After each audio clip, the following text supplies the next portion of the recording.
आपका अपना YouTube channel सफल इंस्टीट्यूट में आपका स्वागत है। हम फर्स्ट क्लास में देखे थे जो सामान्य हिंदी का सिलेबस था कि उसके बारे में हमें क्या पढ़ना है और जो हमारी क्लास है वो कहाँ से हम स्टार्ट करेंगे अपने क्लास की। तो उसमें जो हमारा फर्स्ट था वो था वर्ण विचार, इसलिए जो हमारी क्लास होगी वो वर्ण विचार से स्टार्ट होगी। ताकि आप जानते हैं कि जो हमारी हिंदी है, हिंदी के अंतर्गत जो कुछ हम पढ़ाई करते हैं, स्टार्टअप करते हैं कहीं से भी, वो आपका वर्ण सबसे पहला क्या रहता है, वर्ण। कोई ना कोई वर्ण के माध्यम से ही हम हिंदी के स्वर को निकाल, हिंदी के जो अक्षर होते हैं उसको निकाल सकते हैं अपने मुख के द्वारा। इसीलिए हम स्टार्टअप करते हैं वर्ण से। हिंदी में कोई कुछ भी हो, स्वर या व्यंजन दो ही तो है, स्वर और व्यंजन के माध्यम से अपनी हिंदी जो है तो चल रही है। तो स्वर और व्यंजन में जो वर्ण है तो वर्ण के अंतर्गत ही हम पढ़ेंगे स्वर और व्यंजन। इसलिए जो हमारा क्लास स्टार्ट होगा वो सबसे पहले वर्ण विचार से है। तो हम स्टार्ट करते हैं वर्ण। वर्ण किसे कहते हैं हम जानेंगे, वर्ण कितने होते हैं इसके बारे में सारी जानकारी इकट्ठा करेंगे। तो हम देखते हैं वर्ण किसे कहते हैं। क्या वर्ण, सबसे पहले हम जानेंगे वर्ण किसे कहते हैं। वर्ण क्या आपका वर्ण, वर्ण हम किसे कहते हैं, वह छोटे से छोटी मूल ध्वनि, वह छोटी से छोटी मूल ध्वनि जिसके हम और टुकड़े नहीं कर सकते, वह छोटी से छोटी मूल ध्वनि जिसके हम और टुकड़े नहीं कर सकते, वह हमारा क्या कहलाता है, वर्ण कहलाता है। और टुकड़े इसे आपका क्या है, ये का आ बराबर का। इसमें हम देखते हैं ये जो का है, ये इसका की यदि हम बात करें तो हम और टुकड़े नहीं कर सकते, क्योंकि ऑलरेडी टुकड़ा हो चुका है जिससे हमारा किसका निर्माण हुआ है, का। इसलिए हम ये का और टुकड़े नहीं कर सकते। ये आपका क्या होता है, वर्ण होता है। वर्ण जो होता है वो भाषा की एक छोटी इकाई होती है। इसकी भाषा की जो सबसे छोटी इकाई होती है वो भी हमारा क्या कहलाता है, वर्ण कहलाता है। इससे आपका मोस्ट होता है आपका ये भाषा की सबसे छोटी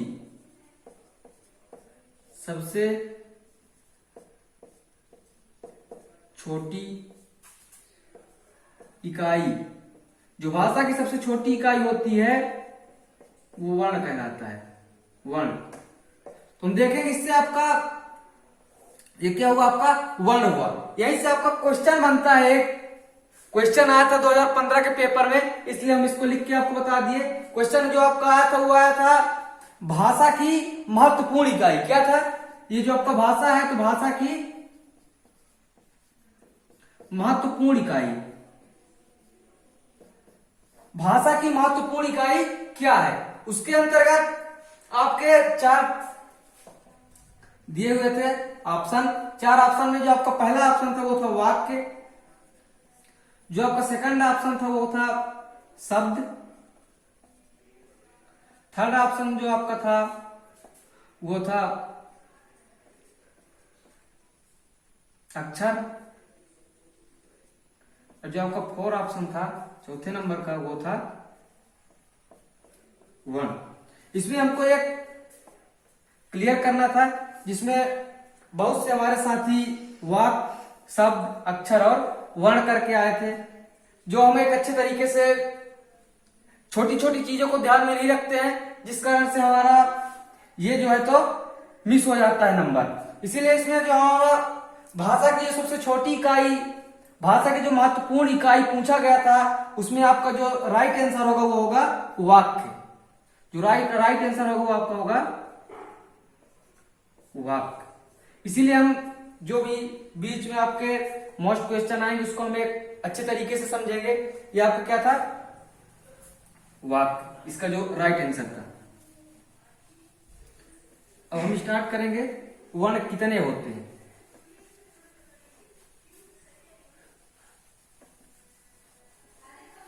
एक बार हम इसे देख लेते हैं। यह आपका है भाषा, भाषा के बाद आपका आता है वाक्य,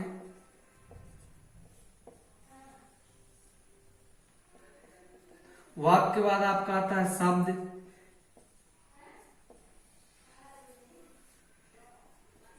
शब्द के बाद आपका आता है अक्षर, अक्षर के बाद वर्ण। इसलिए हम इसके बारे में भी अच्छी तरीके से जानेंगे, भाषा क्या है, वाक्य क्या है, शब्द और अक्षर के बारे में। लेकिन जो आज हमारा चल रही है हमारी क्लास, वो किस पे चल रही है? वर्ण पे। इसीलिए हम पूरा फोकस करेंगे वर्ण पे, और हम देखते हैं वर्ण कितने प्रकार के होते हैं।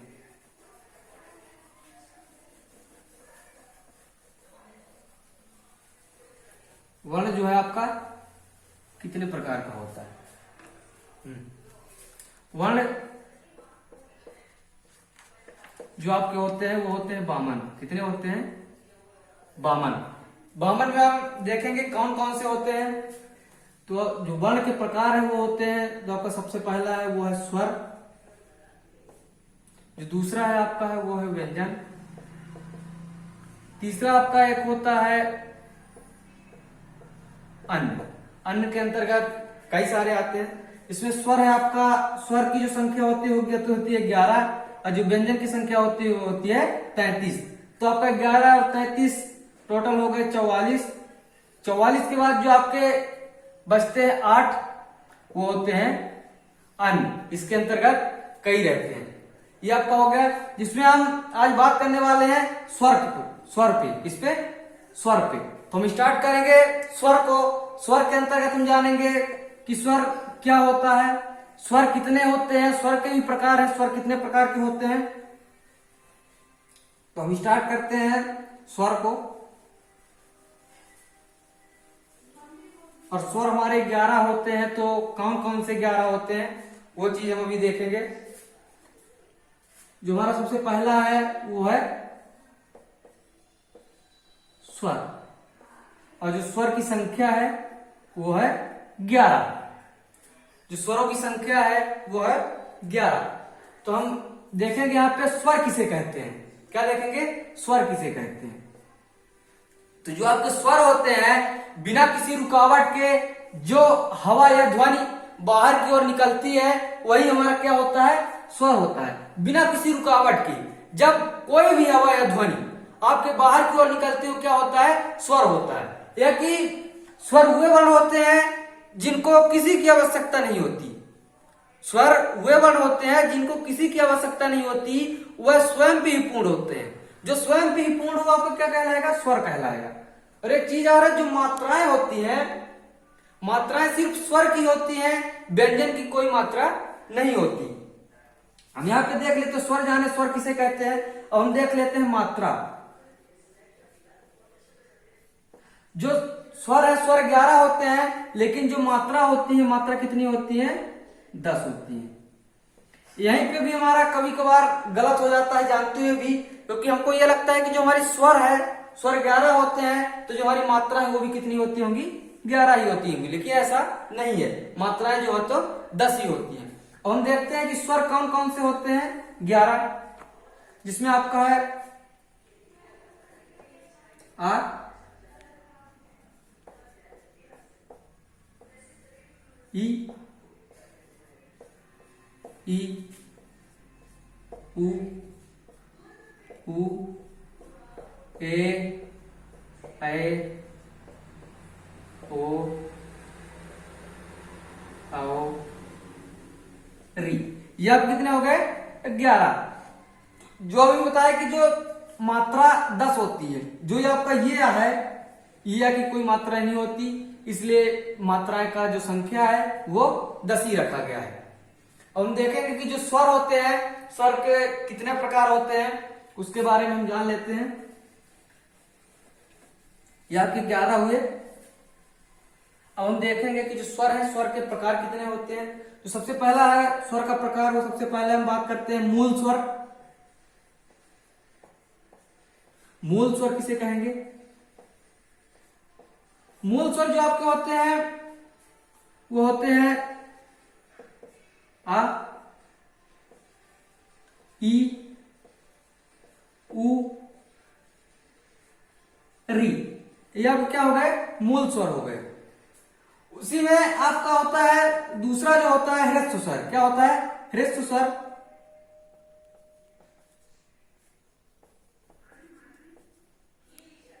ह्रस्व स्वर, ह्रस्व स्वर वे स्वर होते हैं जिनको बोलने के लिए कम समय लगता है।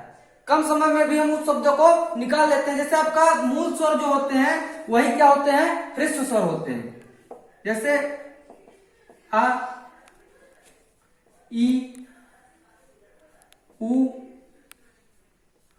री, यही आपके क्या होते हैं? ह्रस्व स्वर होते हैं। आपको जो तीसरा नंबर का है वो है दीर्घ स्वर। क्या है?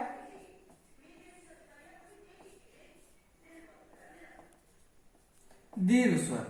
हम बात करते हैं दीर्घ स्वर की।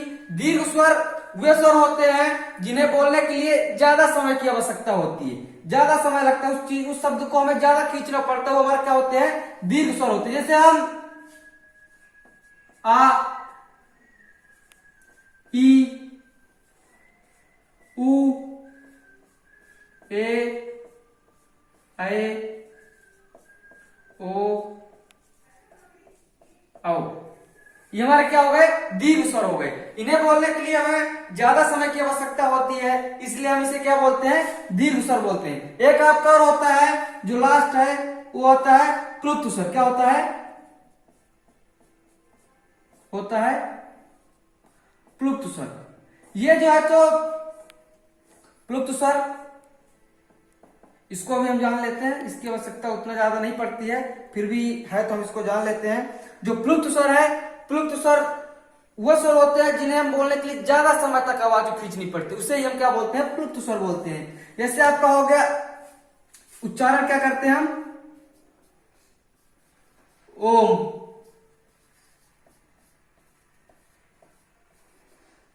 यह आपका क्या होगा? प्लुप्त स्वर। इसको जब हम उच्चारण करते हैं क्या बोलते हैं? ओम।